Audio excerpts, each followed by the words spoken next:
चलो students, next class अपन लेते हैं फंक्शन कॉलिंग। अपन ने पिछली बार पढ़ा था पिछले वीडियो के अंदर कि फंक्शन को I am going to tell you that we can call a function in two ways, call by value और कॉल बाय रेफरेंस। अब कॉल बाय वैल्यू क्या होता है, जो अपन ने पिछली बार पिछले वीडियो में बताया था आपको। देखो ये वाला प्रोग्राम समझाया था मैंने आपको। यहाँ पर देखो ये कॉल हो रहा है, ये जो लाइन्स है, ये दो लाइन जो आपके सामने नज़र आ रही है, ये दोनों लाइन जो येलो लाइन डार्क मैंने कर रखा है, ये कॉलिंग है। यानी अब मुझे ये बताओ, जब इसको कॉल करें तो एक्स और वाई की वैल्यू लेके जा रहा है, डेफिनेट वैल्यू लेके जा रहा है। सुनना, मैंने क्या बोला, एक्स और वाई की वैल्यू। वैल्यू कहाँ पर है, इसके जस्ट ऊपर अपन ने इनपुट कराया एक्स और वाई के अंदर। यानी कि फंक्शन कॉल हो रहा है विथ वैल्यू के साथ, ये कहलाता है कॉल बाय वैल्यू। अगर फंक्शन कॉल हो रहा है, आर्ग्यूमेंट्स लेके जा रहा है, तो ये कॉल बाय वैल्यू कहलाता है। ठीक है। अब अपन बात कर रहे हैं यहाँ पर, अगला मैं समझाने वाला हूँ आपको कि कॉल बाय रेफरेंस क्या होता है। कॉल बाय रेफरेंस का मतलब एड्रेस है। यहाँ पर फंक्शन यहाँ पर एड्रेस लेकर जाएगा कॉल करते हुए, ना कि वैल्यू लेके जाएगा। कैसे लेके जाएगा उसके बारे में अपन बात करते हैं। देखो इसको मैं यहाँ से हटा देता हूँ।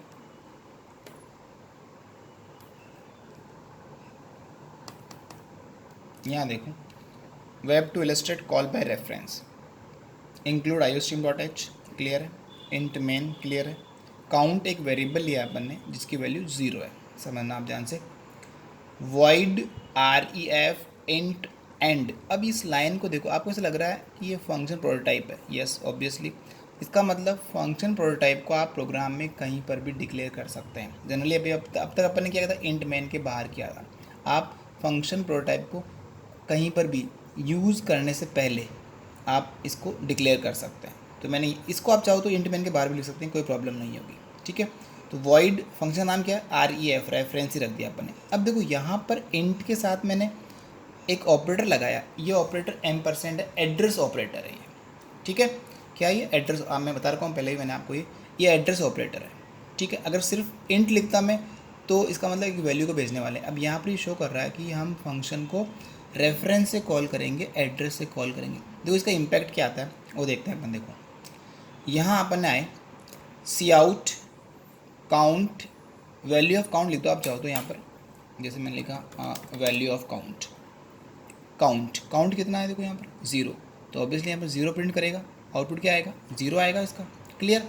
अब देखो ये क्या करा, मैंने कॉल किया फंक्शन को, REF काउंट, काउंट में कितना है 0, तो ये 0 लेकर, अब देखो जैसे ये कॉल होता है ये सीधा कहाँ आएगा, फंक्शन डेफिनेशन के पास आएगा। इस लाइन को एग्जीक्यूट नहीं करेगा, ये कॉल करने के बाद फंक्शन इमीडिएट वहाँ चला जाएगा। अब ये जब पूरा ये काम होगा उसके बाद वापस यहाँ आएगा। ये आप समझना कि फंक्शन कैसे जंप कर रहा है। Whenever we call function it control transfer to definition। ठीक है। तो इसका मतलब काउंट में जो था 0 वो कहाँ आ गया, यहाँ आ गया। अब देखो यहाँ पर हमने क्या करा, इसका रेफरेंस देखो, एंड एक्स, समझना ध्यान से है ना। यहाँ हमने इसको रेफरेंस किया है, ये एड्रेस के साथ किया है, इसको इंट एक्स नहीं लिखा मैंने।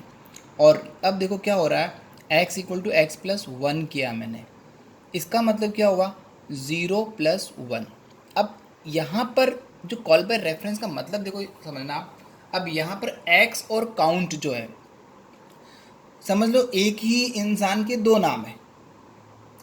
एक्स में अगर मैं इंक्रीमेंट या डिक्रीमेंट जो भी करूँगा उसका इम्पैक्ट ऑटोमेटिक काउंट पे पड़ेगा। क्यों पड़ेगा, क्योंकि इस प्रोग्राम में काउंट का और एक्स का रेफरेंस एक ही है, दोनों का एड्रेस अब एक ही है, दोनों एक ही मेमोरी ब्लॉक के अंदर है, दोनों का एड्रेस एक ही है।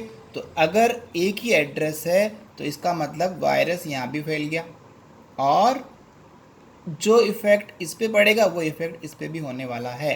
तो अब देखो मैंने x = x+1 किया और इसमें उसी x को मैंने प्रिंट नहीं कराया, और वापस कंपाइलर क्या करेगा, कॉल करने के बाद में यहाँ आया, यहाँ के बाद में इसको एग्जीक्यूट करा, वापस जाएगा, कोई बचा तो नहीं कुछ, वापस यहाँ आया, देखता है यहाँ पर सी आउट, फिर यहाँ काउंट लिखा।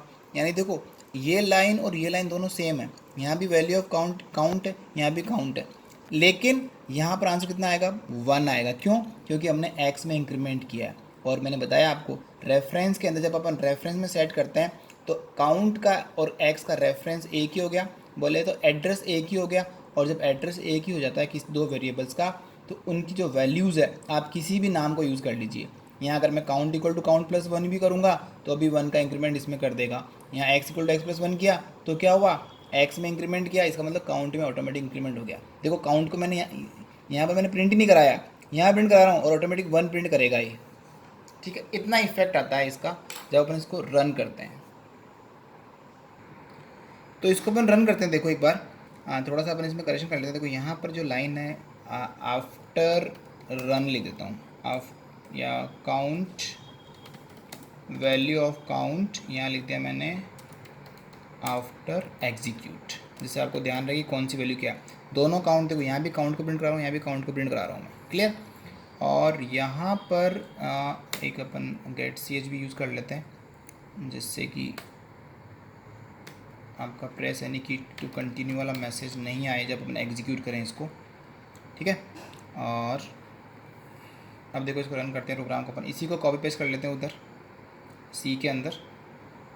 ये फैसिलिटी टर्बो के अंदर नहीं है, ये सिर्फ इसी के अंदर है जो मैंने आपको सी इंस्टॉल करने के लिए बोला।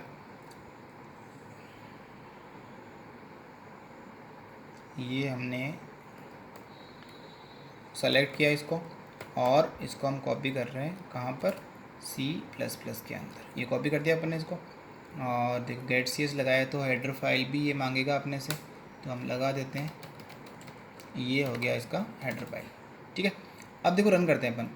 हमको क्या देखना है, हमको ये देखना है इस सी आउट का आंसर 0 आएगा, इस सी आउट का आंसर 1 आएगा। और रेफरेंस से किया अपन ने कॉल, इसको कॉल किया है, रन किया इसको। यहाँ देखो इंट लगाना है, काउंट वेरिएबल डिक्लेयर कर दिया अपन ने, ये रन किया। ये देखो अब आप value of count equal to 0, value of count after execute equal to 1। Variable वही है, लेकिन हुआ क्या, हुआ ये कि यहाँ पर x को इंक्रीमेंट किया और ऑटोमेटिक ऊपर काउंट में इंक्रीमेंट हो गया। क्यों, क्योंकि दोनों का रेफरेंस जो है वो एक ही है। ये होता है कॉल बाय रेफरेंस। ठीक है, तो क्वेश्चन आता है कि एक what is call by reference explain with example.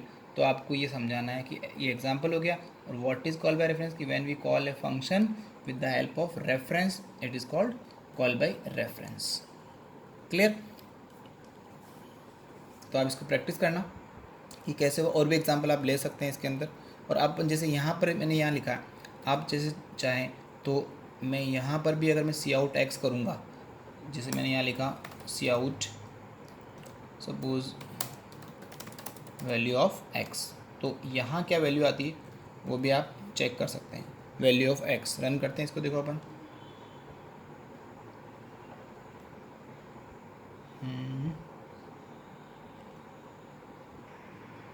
ये रन करते हैं इसको अपन, देखो ये रन किया। अब देखो यहाँ पर आ गया value of count 0, value of x 1, value of count after execute 1। ठीक है, अब देखो आप बोलोगे एक्स पहले कैसे आ गया, क्यों, क्योंकि जैसे अपन ने कॉल किया था, इसको कॉल किया, कॉल करते यहाँ आया, तो यहाँ आने के बाद ये पूरा काम करेगा, तो ये दोनों लाइन करेगा एग्जीक्यूट। तो ये वैल्यू ऑफ काउंट इसमें 0 प्रिंट किया इसने, यहाँ आके वैल्यू ऑफ एक्स 1, अब यहाँ जाएगा तब ये वैल्यू ऑफ काउंट आएगा। तो जिस तरह जैसे जैसे फंक्शन का प्रोसेसिंग होते हैं वैसे वैसे स्टेटमेंट एग्जीक्यूट होते हैं। क्लियर। तो ये था आपका call by reference. Thank you.